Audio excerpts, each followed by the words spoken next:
Appreciate that. All right, so we're opening tonight with a question, and that question is a simple one. The question is, what is the most dangerous thing you have ever done? Leon, I knew you would have one, but I want to lead there.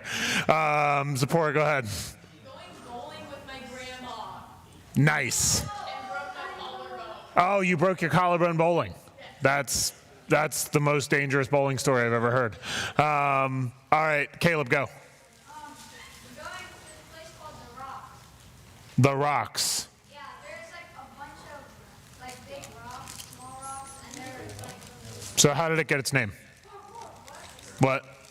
I'm just messing with you. 25-foot drop. Oh, okay. So, yeah, okay, got it. Go ahead. Ran away from an angry Doberman. That sounds scary. All right, any others before I conclude with Leon's? Go ahead.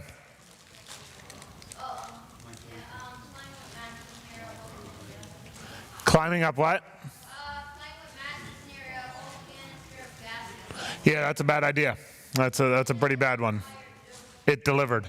All right, two more, go. This one time where I was driving out of Pineview and nearly drove straight into the cornfield across from it. Did you have a stroke? Like what happened? It was like my first or second time driving, and I was like barely knew what I was doing. Yeah, I forget turning sometimes too. Genius I am with the accelerator instead of the brake. Oh, yeah, that'll get you. Mitch. Mountain biking in Utah. Yeah, so that actually brought back a memory of what my answer is. When I was like a little kid, I couldn't have been terribly old, maybe like between 6 and 10 years old. Like not, I was, are dirt bikes still like popular? Do kids still get like dirt bikes? Okay, well like, dirt bikes were super cool when I was, between 6 and 10. And my one friend named Michael had one, and we were out like, we might as well have been in Utah. We were probably like 15 minutes from my house. But like, it was like a sand and dirt type area. And his dad's like, all right, Addison, first time ever done this. And he goes, all right, what you're going to do is like, you're going to pull your feet up and you're going to turn this one forward. And I was like, all right, cool.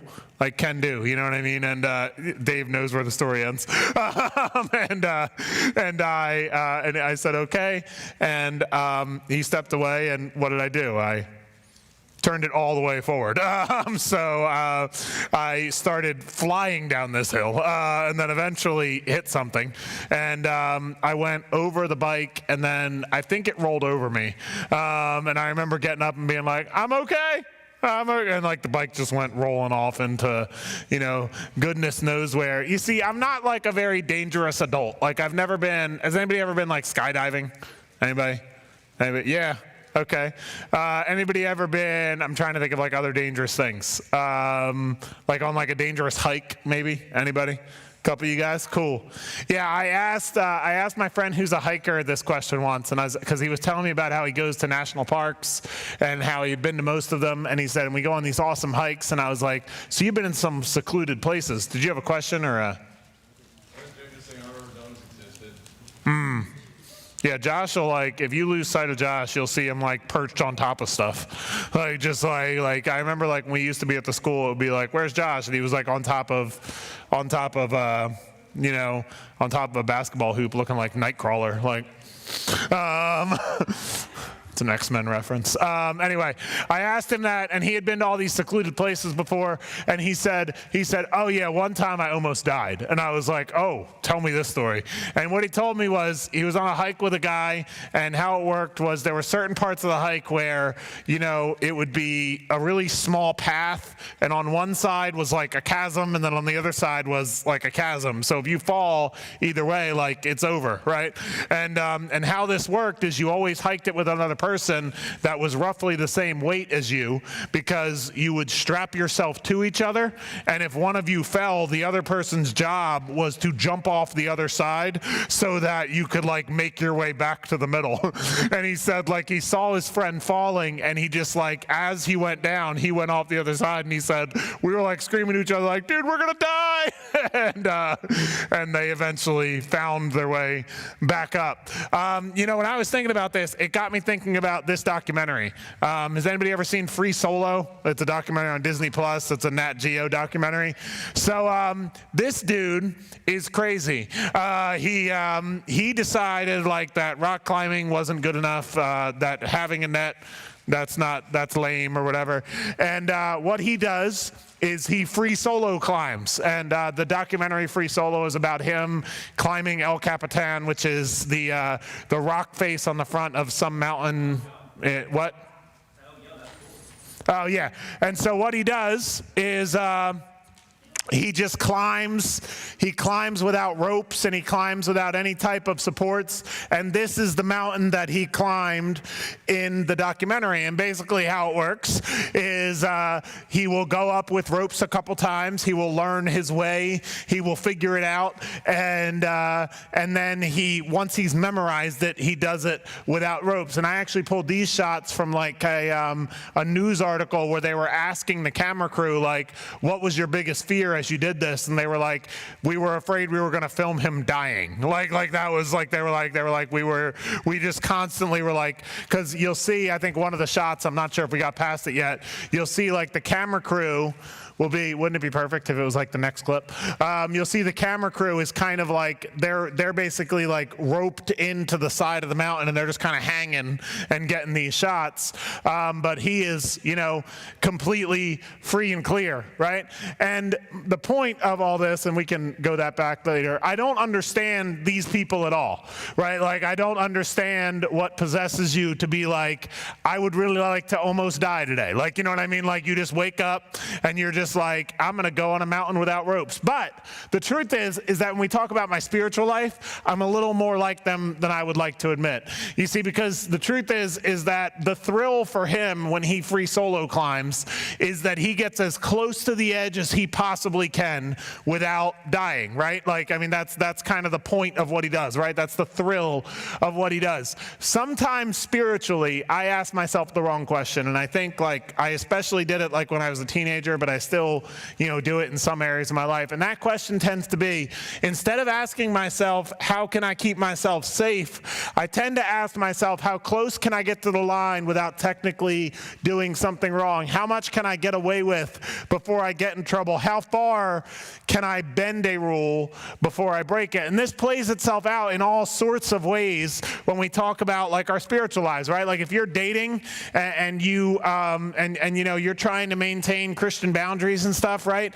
Like the truth is that you've had the thought of like, okay, well, you know, what is appropriate, what is inappropriate, you know, stuff like that. And you've tried to maintain your boundaries, right? If your parents have rules, right? Like how many of you guys, like your curfew's at 7, and like when your mom says, like here, let's do a quick informal poll. How many guys, if your mom says be home by 7, you say, you know what? I really better try to get home by 6 just in case something goes wrong. How many guys do that? Okay, how many of you guys say, okay, 7, I'm gonna walk in the door at 6:59 if at all possible, right? Like, okay, we had 1 and 2, but you know, we need more participation. But anyway, right, like we tend to do this thing where we say, how much can I get away with without breaking the rule? And what I wanna talk about tonight is what if we asked a different question? And that question is gonna come from somebody we met last week. This is a painting of a guy named James. James was Jesus' half-brother, and he became a leader in the church after Jesus died and rose from the dead. And James wrote a book about God's law.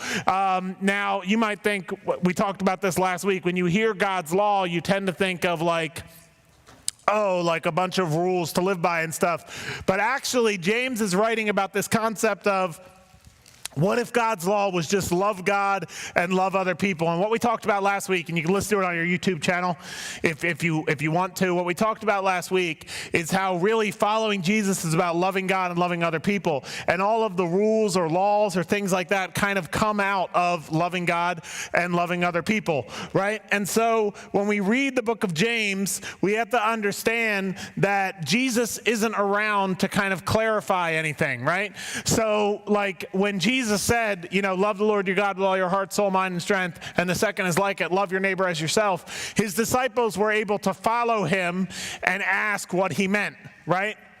So while his disciples are following him, they could say, hey, Jesus, how would I love God in this situation? How would I love other people in this situation? But by the time James is writing, Jesus isn't around to clarify anything, right? So they're kind of left with these kind of guide rails, if you will, and they have to try to figure out, how do I live my life for Jesus, given, the guide rails he left behind? And James chapter 1, verse 5 says this: if any of you lacks wisdom, you should ask God, who gives generously to all without finding fault, and it will be given to you. But when you ask, you must believe and not doubt, because the one who doubts is like a wave of the sea, blown and tossed by the wind. That person should not expect to receive anything from the Lord. Such a person is double-minded and unstable in all they do. So again, Jesus isn't around to clarify anything, so people are left to look for what we call wisdom. Now, wisdom is kind of a weird word, right? It's not a word that we use a lot, right? It's not even a word that really gets. I remember one time this is a weird story. When I was in kindergarten or something, our teacher told this anecdote where they said, when you say someone is wise as an owl, you're actually saying that they're bird-brained. And it was one of the dumb things that kindergarten teachers say, I guess. Nothing against kindergarten teachers. I'm sure they're lovely people.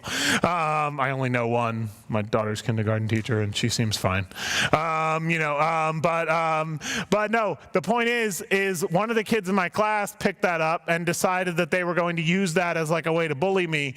And so they started to say, Addison, you're wise. And I was like, that's not really what she said, man. It was kind of a weird, and he just kept saying it, and I didn't.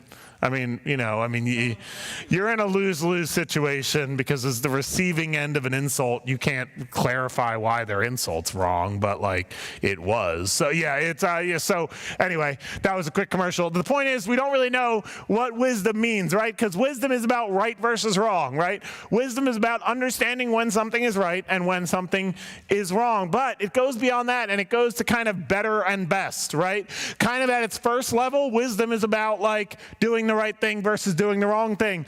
But if you look at the biblical definition of worship, the biblical definition of wisdom, it's really about seeing danger ahead. It's about avoiding harmful situations before it's too late. It's learning how to escape an already bad situation. And basically what James is saying is, he's saying, if you lack wisdom, you should ask. And people lacked wisdom because Jesus wasn't around to clarify what following him looked like. It's a lot like now, right? If you were to ask me a really specific question about your life and I didn't have a chapter and verse of the Bible to point you to, I would say, okay, well, the Bible says this, but the Bible also says this, and kind of common sense says this. And so let's figure out kind of how to meld all of those together to kind of figure out your situation. And what I would be doing is I would be helping you find the wise solution to your problem. And James says, how do you get wisdom?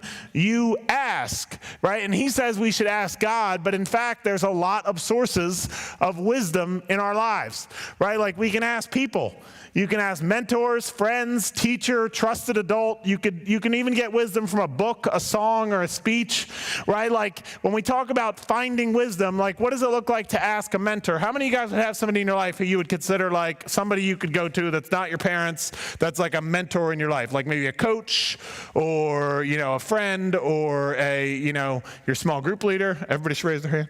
How many of you guys have a friend who's genuinely wise, right? Now, I'm not talking about the idiot friend who will tell you what you already want to know, right? Like, this is not, I always point this out. Like, we all have that friend who we ask them for advice when we want bad advice, right? Like, you know what I mean? Like, it's like, hey man, what should I do? And they're going to be like, the stupidest possible thing you can. And you're going to be like, yeah, this is going to be fun. You know, how many of you guys have a teacher who like really kind of invests in your life, right? How many of you guys like another trusted adult? We kind of talked about that in Mentor. How many of you guys have ever like grown from like a book, a song, or a speech or something you listen to?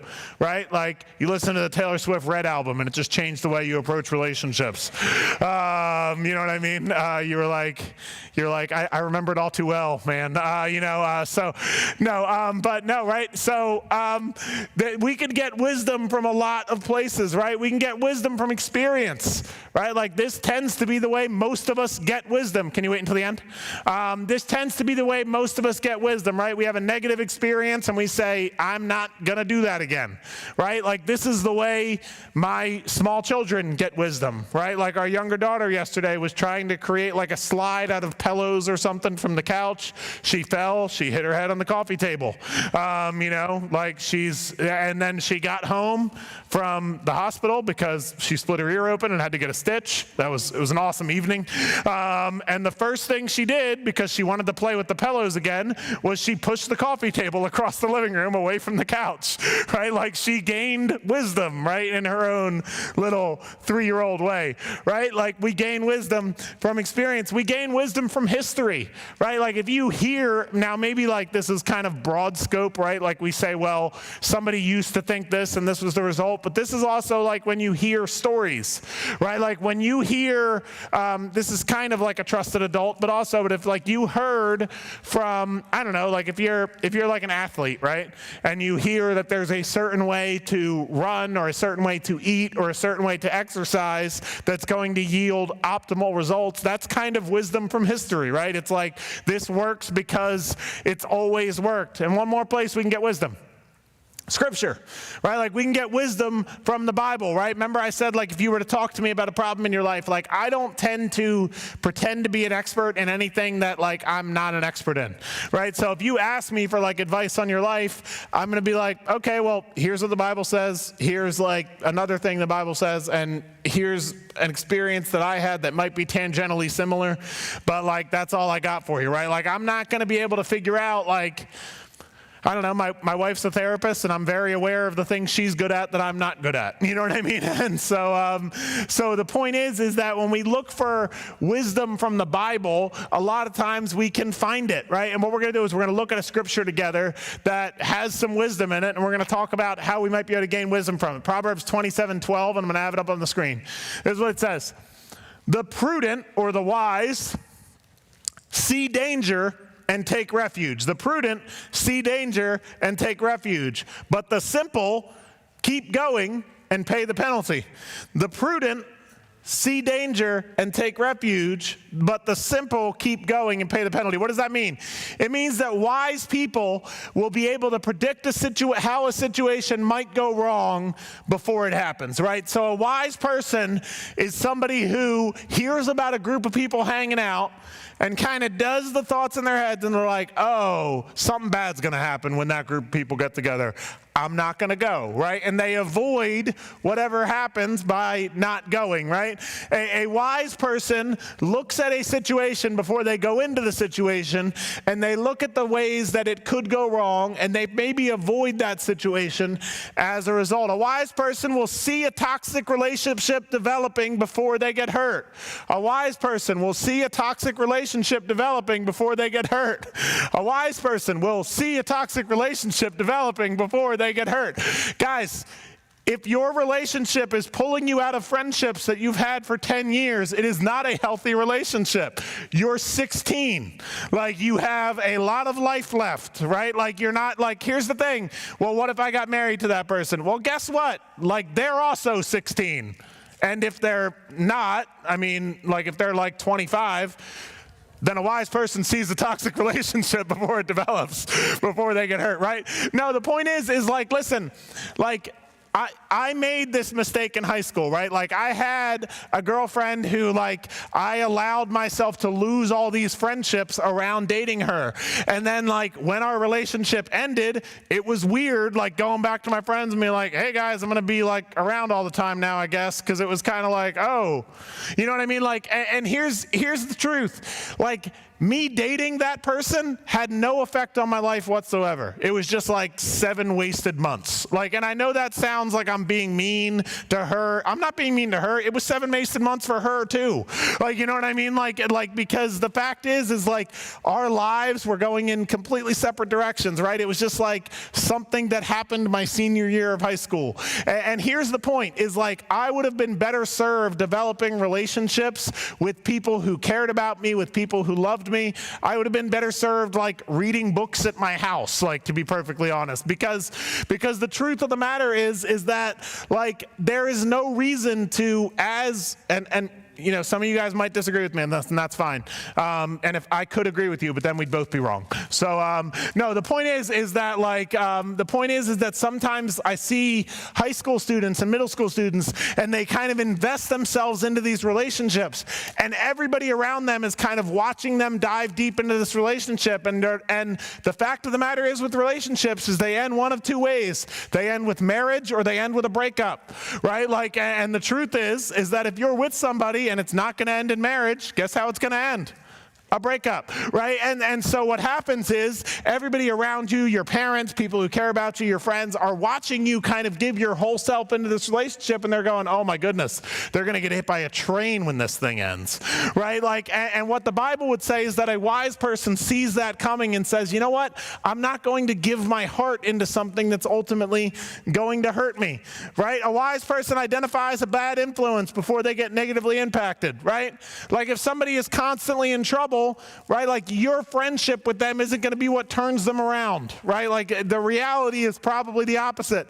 A wise person can see how their actions could cause regret before they engage in those actions, right? Like they could see how their actions would cause regret. But what about simple people, foolish people? Foolish people will never see warning signs, or they'll disregard them if they do, right? Like some of you guys, like you're in a really serious relationship and you said, well, that's not going to be us because we're in love. We went to the mall the other day and we were able to find parking spots next to each other. Well, that's easy now. Like, you know what I mean? Like, well, that's never going to be us because like, you know, you don't understand our initials are the same. You know what I mean? And you're just like, oh, well, it's going to be okay. Right? Like, and you know, a foolish person will eventually hurt themselves and others. They will end up with regret that they carry for years. They will damage relationships that they care about and lose opportunities they worked hard to achieve. This summarizes it because I want to get done kind of early because I want to leave time for Nerf at the end. A foolish person says, how close can I get? A wise person says, how far away can I stay? Right? Like a foolish person says, how close can I get? A foolish person says, I want to get as close to the line as possible and I want to experience as much as I can because like I just have to have those experiences. A wise person says, you know what? I don't need those experiences if those experiences are ultimately going to be negative for me, right? The fact is that free people, this idea we're talking about, free people, they don't dance with danger, right? Like somebody who is free in Jesus is free to avoid these things. How many of you guys know what this is? Anybody? Go. Grand Canyon, right? Now, if you go to see the Grand Canyon, this is what the area will look like. Now imagine if you were standing here and you were looking out at the Grand Canyon, you were taking pictures, it's beautiful, and somebody came up and went, are you kidding me? When did they put fences up? Right, like they were just like furious about the fences. Like, what an eyesore these fences are. This is ridiculous. How could they possibly put fences up? You'd be like, dude, calm down, it's a fence, right? Because the fact is like, if I'm taking a picture, like right here, I want that fence behind me, right? Like, you know what I mean? Because I don't want to be like, all right, let's back up to get more people in the shot. Oh, now we're all dead. You know what I mean? Like, nobody wants that to be what happens, right? And so when we're in a situation like this, we look at these boundaries and we say, okay, those are appropriate because they're there to keep me safe. The question I want you guys to ask yourself, you know, maybe in your small group or maybe as you leave is, what are my boundaries? What are my boundaries? Now, I have some more questions to kind of make it a little more specific, but I'm gonna actually leave those because I want to just kind of talk about this. Here's the truth. If you don't set boundaries for yourself, other people will dictate your boundaries to you. Right? Like if you don't set boundaries to yourself, other people will dictate your boundaries to you. And the time to decide on boundaries is not in the moment. Right? Like the time to decide on boundaries is not in the moment. And some of you guys are hearing me talk about dating and you're like, Addison, I'm in 6th grade. I'm not dating anybody. Like that's not really what I'm doing. Now is a perfect time to discuss with someone who cares about you and who you care about what your boundaries in dating will be like. Right? Because here's what happens. When you get into a situation, you will talk yourself into anything if you don't have boundaries. Right? Like if you get into a situation, you will talk yourself into almost anything if you don't have boundaries. But if you have boundaries built into your life, it can change the way you approach situations. And guys, when we talk about wisdom, wise people have boundaries, right? Like wise people have boundaries. Wise people say stuff like, you know what? As somebody who's in high school, I'm not going to go to a party where there's alcohol, right? Like, and you make that choice because you don't want to get caught up in a situation or you don't want to be around a certain type of atmosphere, right? And that's a decision you make in advance, right? Like that's a decision that you say before you get invited to the party. Because when you get invited to the party, it's like, oh, well, so-and-so will be there and it'll be fun and that'll be good because I'll get to hang out with them. And they've been thinking about coming to church with me. So like, that's okay. And then like, before you know it, you end up in a situation that you didn't anticipate yourself being in. And listen, I'm not saying that it says anything about you, right? Like maybe you would go to that party and you would follow Jesus and you would share the gospel and you would do all the right things, right? No, the point though is that you make the right decision beforehand by having a boundary in your life, right? And you just say, you know what? I'm going to decide before I have to decide. And then when I get into the moment, it's not an emotional decision, it's an intellectual decision, right? Like, and guys, when you look at your life, the truth is that there are areas where you need more boundaries. There are areas where you struggle to maintain boundaries. And there are areas that there are boundaries that you can establish to keep you far from danger, right? Like I'm going to tell you about one hold on, let's do this real quick. Like, do you need to turn off your phone at a certain time each night, right? This is if you're, kind of getting into nonsense or if you just want to like be on your phone less, right?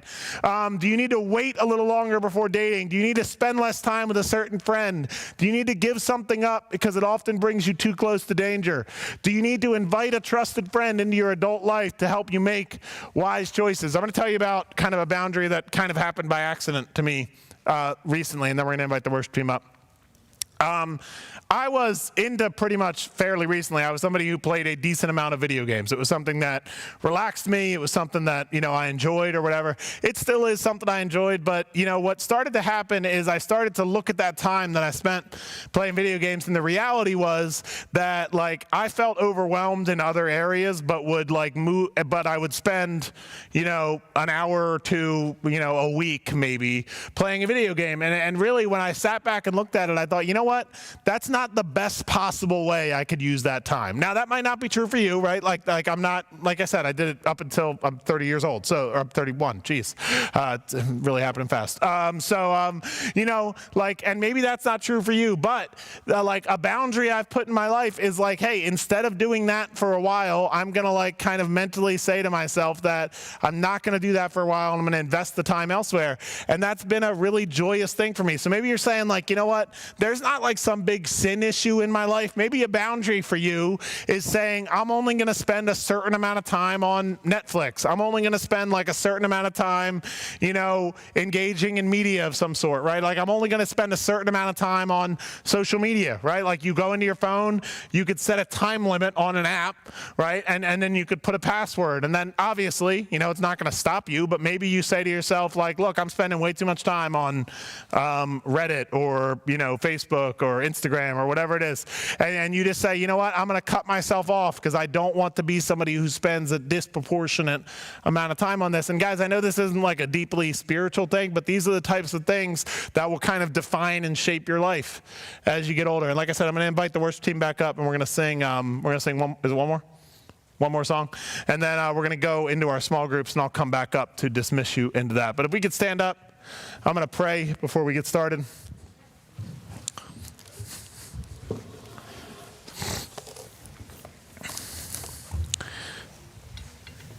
Jesus, we thank you. We thank you that you care enough about us to give us wisdom. And Lord, I pray that you would give wisdom to each person here.